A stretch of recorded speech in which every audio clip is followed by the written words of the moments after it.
কাছাড় জেলার সোনাই সমষ্টির বাগপুর তৃতীয় খণ্ডে পুরনো বিবাদকে কেন্দ্র করে এক ব্যক্তির ওপর ধারালো অস্ত্র দিয়ে নৃশংস হামলার ঘটনা সামনে এসেছে। গুরুতর আহত শাকিল আহমেদ চৌধুরী বর্তমানে শিলচর মেডিকেল কলেজ ও হাসপাতালে চিকিৎসাধীন রয়েছেন।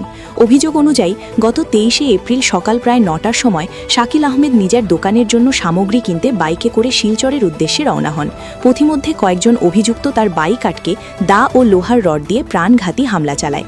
হামলায় তিনি গুরুতর জখম হয়ে রাস্তায় লুটিয়ে পড়েন। এই সময় তার কাছ থেকে প্রায় 50,000 টাকা ছিনিয়ে নেওয়ার অভিযোগও উঠেছে। আহত শাকিল আহমেদ জানান, 2021 সালে তার ছেলের সঙ্গে এক সহপাঠীর ঝামেলাকে কেন্দ্র করে দুই পরিবারের মধ্যে বিরোধের সূত্রপাত হয়। সেই ঘটনায় তার বিরুদ্ধে একটি মামলা দায়ের হয়েছিল, যদিও গত বছরের ডিসেম্বর মাসে আদালত তাকে নির্দোষ ঘোষণা করে। তার দাবি, সেই পুরনো ঘটনার প্রতিশোধ নিতেই এই হামলা চালানো হয়েছে। ঘটনার পর শাকিল আহমেদের স্ত্রী শিলচর সদর থানায় দিদার হোসেন চৌধুরী, সাবির হোসেন চৌধুরী, রিজু আহমেদ চৌধুরী, মকসুদ আহমেদ চৌধুরী এবং মাসুক আহমেদ চৌধুরী সহ একাধিক ব্যক্তির বিরুদ্ধে মামলা দায়ের করেছেন। পুলিশ ঘটনার তদন্ত শুরু করলেও এখনও পর্যন্ত কাউকে আটক করা যায়নি বলে জানা গেছে। অভিযোগ রয়েছে, অভিযুক্তরা এখনও আহতের পরিবারকে হুমকি দিয়ে চলেছে। এদিকে শাকিল আহমেদ প্রশাসনের কাছে নিজের ও পরিবারের নিরাপত্তা নিশ্চিত করার পাশাপাশি অভিযুক্তদের দ্রুত গ্রেফতার করে দৃষ্টান্তমূলক শাস্তির দাবি জানিয়েছেন। আমার নাম শাকিল আহমেদ চৌধুরী, বাড়ি হলো বাগপুর পার্ট 3।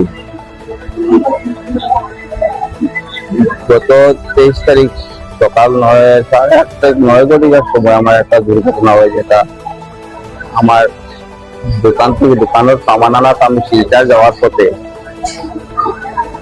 দিদার হোসেনের বাড়ির সামনে শাহাদত আলী ছেলে দিদার হোসেন বাড়ির সামনে কয়েকজন তারা বাড়ির সব কয়েকজন মিলিয়ে আমার আটকায় জানে প্রাণে মারার জন্য। তো আমি আসানি করে কি পাইছি যে না, তোমার লগে আমরা আগে 2021 একটা ঝগড়া, যারা স্কুলের একটা বিবাদ নিয়ে ঝগড়া আসছিল, এটা আমি তারা এফআইআর করার পরে এটা কেস আমি 2025 ডিসেম্বর না 26 জানুয়ারির দিকে আমি নির্দোষী খালাস পাইছি। এটা তো শেষ হয়ে গেছে। তারা হইলো এটা শেষ হইলো, কোর্টে শেষ হইলে এটা আমরা সন্তুষ্ট নাই, আমরা করে মারা লাগে।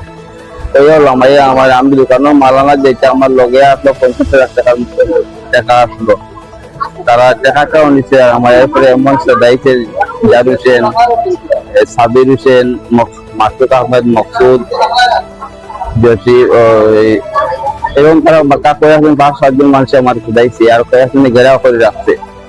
এরপরে আমি কিছু কইতে হয় না, আমি পড়ে গেছি। এরপরে আমার বাড়ির মানুষ তাদের দেখা যায় আমি হসপিটাল, এরপরে আমি দেখি আমার অন্যদিকে আমি 108 আমার হসপিটাল না হয়েছে। আমি প্রশাসনের কাছে এটা চাই যে আমার সুবিচারটা লাগে। এখন ছোট বাচ্চারা বাড়ির তারা এখানে দাঁড়ালো অস্ত্র দিয়ে ঘুরিয়ে হেরারও অম্পিতে তার বাবারে কাটলি তোমরা কাটলি, ওটা বিশ্বাস চাই আমি।